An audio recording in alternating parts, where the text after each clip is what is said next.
Top quality और consistent performance के लिए सिर्फ सिल्वर पंप्स। टॉप क्वालिटी और कंसिस्टेंट परफॉर्मेंस के लिए सिर्फ सिल्वर पंप्स, नाम याद रखना। दरवर्षीप्रमाणे यंदा देखील ठाण्यातील कोपिनेश्वर मंदिर या ठिकाणी श्रावण महिन्याच्या पहिल्या आठवड्यात मोठ्या प्रमाणात आपल्याला गर्दी दिसून येते। कोपिनेश्वरच्या या पिंडीला पूजण्यासाठी ठाणे जिल्ह्यातून अनेक भाविक जे या ठिकाणी येत असतात आणि त्या ठिकाणी अभिषेक असेल, इतर पूजा असेल, ह्या दर आठवड्याला या ठिकाणी केली जाते। आपल्यासोबत मंदिर ट्रस्टीचे महाराज जे आहेत ते आपल्यासोबत जोडलेले। सर, यंदा कशा प्रकारची तयारी यंदा दर्शवली आहे? पूर्णतः सजावट करण्यात आली मंदिराची। प्रत्येक श्रावणी सोमवारला वेगवेगळे कार्यक्रम असतात, यंदा देखील कशा प्रकारे सजावट आणि आरस असणार आहे आणि कोणत्या प्रकारची वाढ या ठिकाणी साकारली जाणार आहे?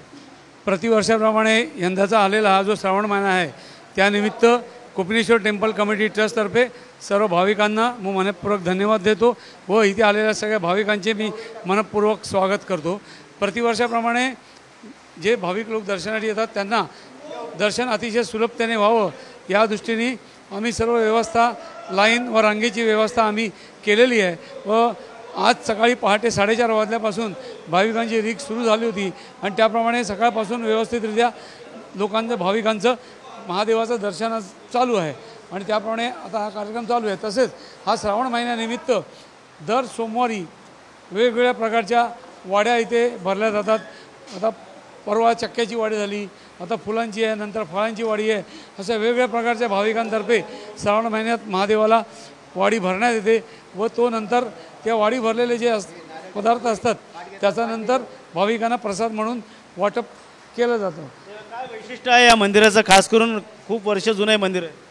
ठाणे शहराचं हे ग्रामदैवत असलेलं हे प्राचीन मंदिर जवळजवळ 750 ते 700 वर्षाचा त्या मंदिराला इतिहास आहे आणि त्याप्रमाणे त्या ऐतिहासिक महत्त्वाप्रमाणे भाविक लोक इथे भाविकतेने इथे येतात आणि त्याचं महादेवाची पूजा प्रार्थना करून त्याला प्रार्थना करतात व त्याचे आशीर्वाद घेण्यासाठी इथे त्यांची रीघ लागते। परंतु या TV9च्या माध्यमातून मी सर्व भाविकांना एक आवाहन करू इच्छितो की गर्दीच्या वेळी जेव्हा तुम्ही दर्शनासाठी येता, भगवान शंकराला आपण दूध आणि पाणी वाहतो, त्यामुळे दूध वाहत असताना कृपा करून दूध वाहण्याला ज्या पिशव्या आहेत, दुधाच्या पिशव्या ज्या आहेत त्या पिशव्या आपण कृपा करून पिंडीवरती किंवा गाभाऱ्यामध्ये न ठेवता दूध वाहिल्यानंतर ती पिशवी आपण स्वतः गोळा करून बाहेर ठेवलेली जी व्यवस्था आहे त्यामध्ये टाकण्याची कृपा करून त्यांनी दक्षता घ्यावी। कारण की हे बरोबर नाही, आपण प्लास्टिकचा वापर करू नये म्हणून आपण लोकांना आवाहन करतो आणि आपण इथे देवाच्या या दरबारामध्ये आपण इथे जर का अशी प्लास्टिकच्या पिशव्या टाकून त्याचा आपण अवहेलना केल्यासारखं होईल। तेव्हा कृपा करून भाविकांना मी पुन्हा एकदा विनंती करतो की त्यांनी कृपा करून दुधाच्या पिशव्या गाभाऱ्यामध्ये न टाकता दूध वाहून झाल्यानंतर आपण ह्या पिशव्या कृपा करून घेऊन जाव्यात। दुधाचा अभिषेक करताना या ठिकाणी प्लास्टिकच्या पिशव्या ज्या इथं न ठेवता भाविकांनी आपापल्या ठिकाणी जाऊन त्या कचराकुंडीत टाकाव्या। मात्र सध्या तरी मोठ्या प्रमाणात गर्दी हे कोपिनेश्वर मंदिरामध्ये दिसून येते। कोपिनेश्वर 4ही सोमवारी या ठिकाणी वेगवेगळ्या वाड्या भरवल्या जातात, त्याप्रमाणे आज देखील फुलांची आरस या ठिकाणी करण्यात आलेली आहे।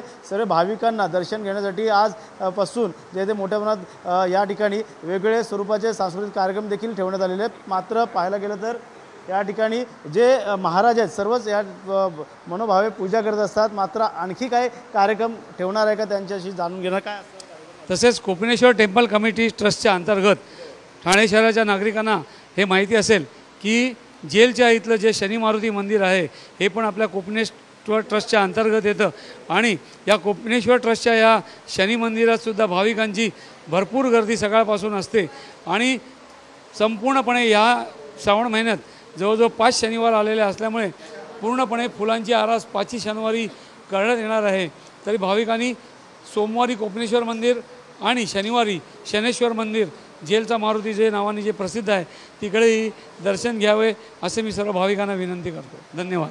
विनंती करण्यात आलेली आहे या ठिकाणी उतेकर महाराजांपासून। मात्र पाहायला गेलं तर दरवर्षीप्रमाणे यंदा देखील कोपिनेश्वरची महादेवाची मोठी पिंड या ठिकाणी अभिषेक केला जातो आणि या ठिकाणी 5 श्रावणी सोमवार आलेले आहेत, त्यामुळे वेगवेगळ्या वाड्या त्या ठिकाणी ठेवण्यात येणार आहे। त्यामुळे नक्कीच भाविकांनी दर्शनासाठी येताना स्वतः या ठिकाणी जर दुधाचा अभिषेक करत असेल तर कुठे प्लॅस्टिक पिशवी येते ती या इतरत्र हलवावी, मात्र या ठिकाणी कुठल्याही प्रकारची घाण करू नये, स्वच्छता ठेवावी असं देखील त्यांचं म्हणणं। मात्र दरवर्षीप्रमाणे यंदा देखील चांगल्या स्वरूपाची या ठिकाणी सजावट करण्यात आलेली आहे। त्यामुळे वेगवेगळ्या वाड्यांचं स्वरूप या ठिकाणी येत असतं। फळांची वाडी असेल या फुलांची असेल या इतरत्र धान्यांची असेल अशा वेगवेगळ्या स्वरूपाच्या वाड्या या ठिकाणी सजावट म्हणून ठेवण्यात येतात। त्यामुळे आजपासून पहिल्या दिवसापासून श्रावणी सोमवारपासून भाविकांनी या ठिकाणी रांग लागताना आपल्याला पाहायला मिळतं आहे। कॅमेरा अथर्वसह गणेश थोरात, TV9 मराठी, ठाणे।